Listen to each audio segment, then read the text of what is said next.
The mystery behind the map. Have you ever looked at an airline route map and wondered, who decides where planes fly? Why do some airports seem to lose routes overnight, while new ones suddenly appear on the map like magic? Behind every route you see in the sky lies a web of data, economics, politics, and human stories. From the executives in glass towers to the pilots and passengers whose lives are changed by one single route. The decision to create or cancel a flight path is never random. So buckle up, because today we're diving deep into the hidden world of airline route planning, where one good decision can make millions, and one bad one can ground an entire airline. Welcome aboard. This is how airlines decide which routes to cancel or create. Chapter 1. Before an airline ever launches a new flight, it doesn't start with a plane. It starts with numbers. Airlines operate on razor-thin margins, sometimes just 3 to 5% profit. That means every new route is a high-stakes gamble. Too few passengers? They lose money. Too much competition? They lose again. So how do they decide? It begins in a department few people ever see, called network planning. Imagine a war room filled with massive digital maps, real-time data, and teams of analysts tracking passenger flows, cargo volumes, and ticket sales. These planners study the world like chess players, trying to predict demand before it even exists. They ask questions like, where are travelers trying to go that we don't serve yet? Which cities have rising middle-class populations? Which airports can give us the best landing slots? Every new route starts as a hypothesis, and only after months of analysis does it take flight. Chapter 2. Every route is a business case. Let's take a simple example. Say an airline wants to launch a flight from Nairobi to London. They'll first calculate what's called the RASM, revenue per available seat mile, and compare it with CASM, cost per available seat mile. If RASM is higher, the route might be profitable. If it's lower, it's dead before it even takes off. But here's where it gets fascinating. Profitability doesn't just come from passengers. Cargo, connecting traffic, and even corporate travel agreements all influence the math. For example, Emirates may launch a new route to Mexico City, not just for tourists, but to transport high-value cargo like pharmaceuticals and electronics. Meanwhile, Qatar Airways might open a new route to Osaka because it connects perfectly to their business-class network feeding from Europe. Airlines don't just chase passengers, they chase yield. And yield means who pays the most for each seat. A flight full of backpackers might look busy, but a half-empty flight full of business travelers can earn twice as much. That's why the real art of route creation isn't about filling seats. It's about filling the right seats. Chapter 3. Ever wondered why airlines love connecting flights? Because hubs are gold mines. Let's take Doha, for example. When Qatar Airways adds a flight from Nairobi, it's not just about Nairobi to Doha. It's Nairobi to Tokyo, Nairobi to London, Nairobi to Sydney. One route opens dozens of connections.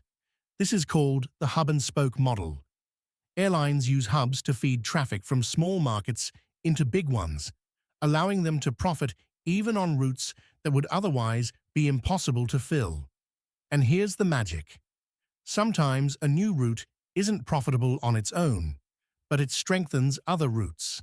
Add a flight from Accra to Doha, and suddenly your Doha-New York route gets 20 new passengers per day. That's how network synergy works.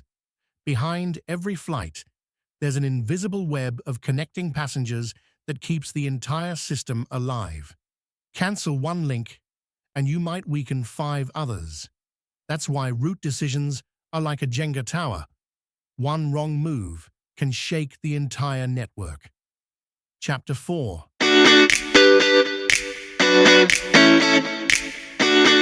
But not every route decision is about money. Sometimes it's about power. Airlines, especially national carriers, are deeply tied to government diplomacy. When the US signs an open skies agreement with Kenya, suddenly new routes appear between the two nations. When China wants to strengthen ties with Africa, boom, China Southern or Air China announces flights to Nairobi, Lagos, or Addis Ababa. Sometimes routes are launched not because they make sense financially, but because they make sense geopolitically. Take Qatar Airways flights to obscure destinations in Africa.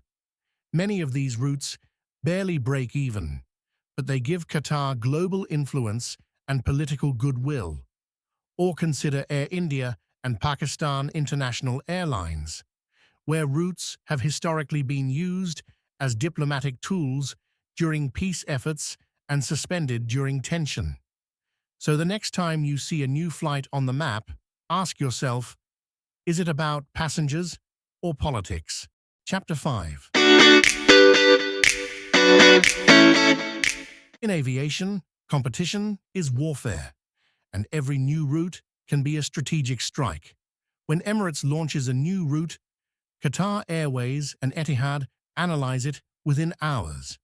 When Ryanair opens a new low-cost route, EasyJet counters within days. This is called capacity competition. If one airline dominates a profitable route, competitors rush in. But when too many join the fight, the route collapses under its own weight. Let's take London to New York, one of the most competitive routes on Earth. More than 6 airlines operate it. Each one fights for the same high-paying business passengers. So, to survive, they differentiate. Virgin Atlantic focuses on experience.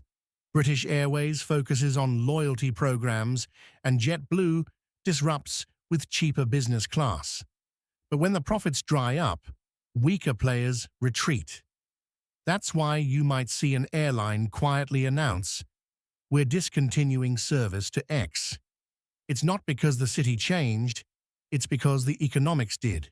Airline routes are like territories in a battlefield, gained and lost based on strategy, timing, and resilience. Chapter 6. Cancelling a route is like pulling the plug on a patient. It's painful, but sometimes necessary. When an airline decides to end service to a city, it's not a sudden call. It's months, sometimes years, in the making. Analysts look at load factors, ticket yields, crew costs, and fuel burn. If the numbers keep dipping, the route goes into what's called monitoring status. During this phase, airlines may adjust schedules, change aircraft, or reduce frequencies to see if performance improves. If it doesn't, the route is axed.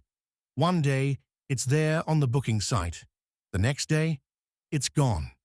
Remember when British Airways stopped flying to Seychelles, or when Delta ended its route to Mumbai? These weren't emotional decisions. They were financial triage.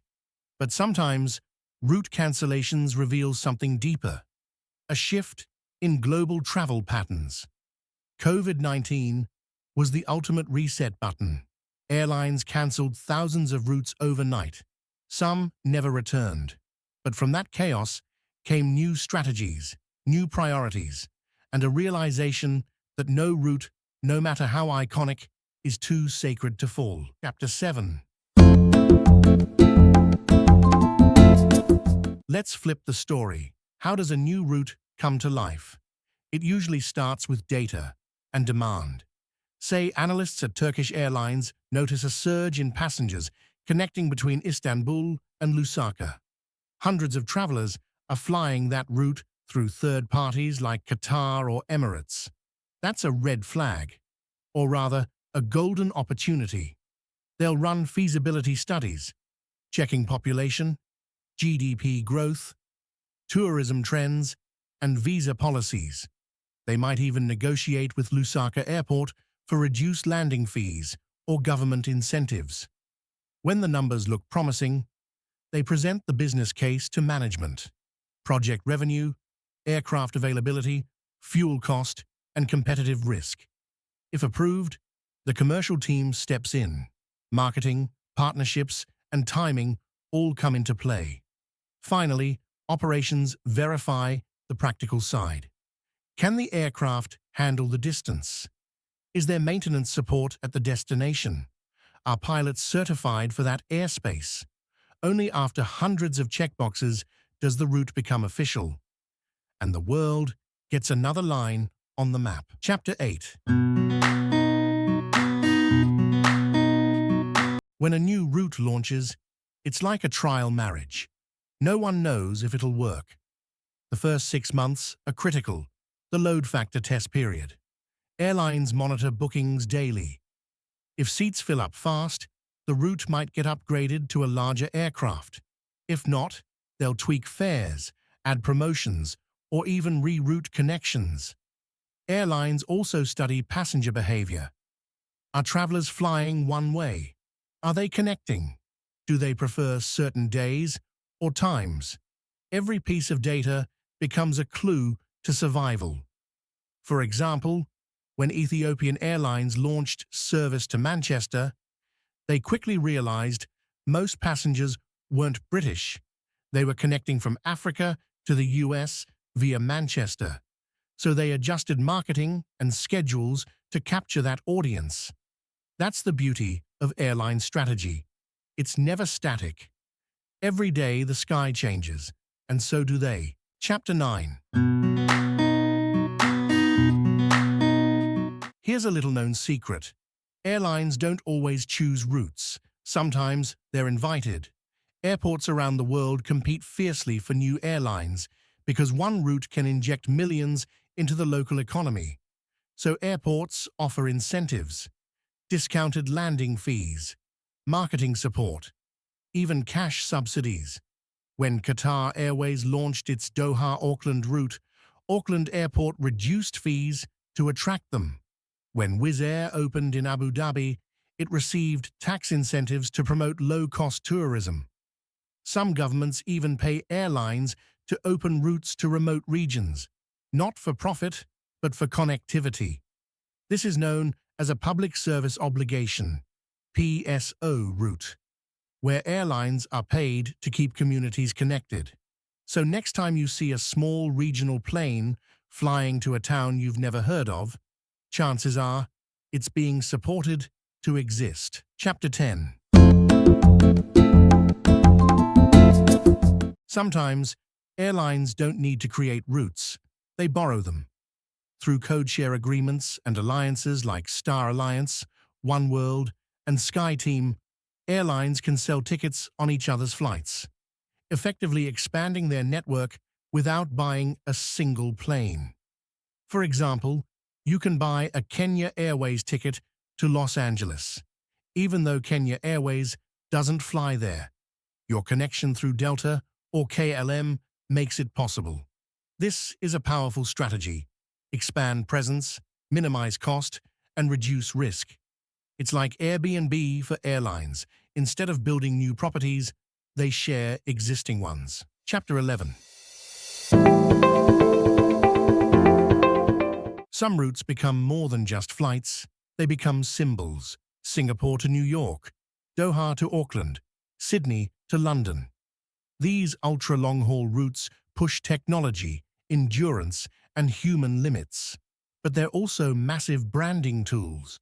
An airline that flies the world's longest flight earns instant prestige. Even if the profit margins are slim, the marketing value is priceless.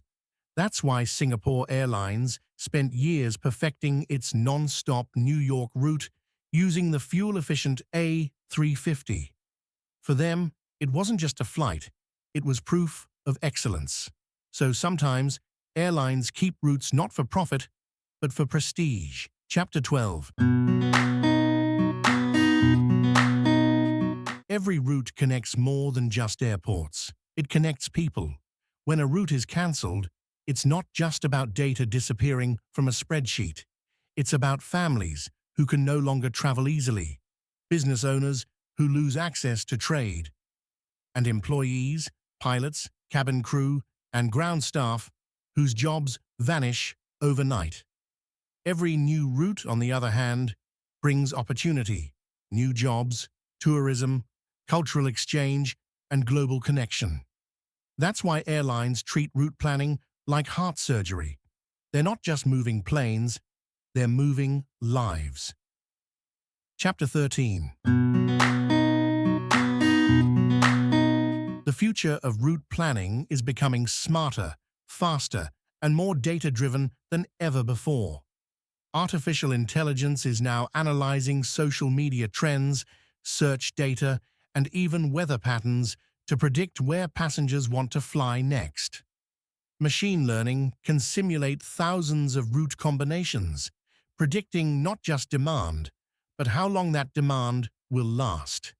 Airlines are also using predictive modeling to identify emerging cities, places like Kigali, Muscat, or Cebu, before competitors arrive.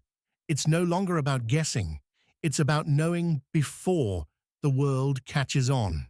The sky is no longer the limit, it's the laboratory. The next time you look up at a plane in the sky, remember this: that flight exists because thousands of people decided it should. From analysts running endless spreadsheets, to pilots preparing inaugural flights, to governments negotiating air rights, every route is a symphony of economics, politics, and human dreams. Some routes make money, some make headlines, and some simply make history. But all of them remind us of one powerful truth. The world may be divided by oceans and borders, but in the end, it's connected by flight. Because every line drawn on an airline map is more than just a path between two airports. It's a bridge between worlds, and behind every bridge, there's a reason. If you enjoyed discovering the secrets behind the skies, make sure to hit that subscribe button and tap the bell icon, because we've got more aviation mysteries to uncover. From how airlines actually price tickets to why pilots speak in secret codes, we're taking you behind the curtain of the aviation world, one story at a time. This is Nilo Airspace, where we don't just talk about flights, we bring you closer to the sky. Until next time, fly safe, stay curious, and keep looking up.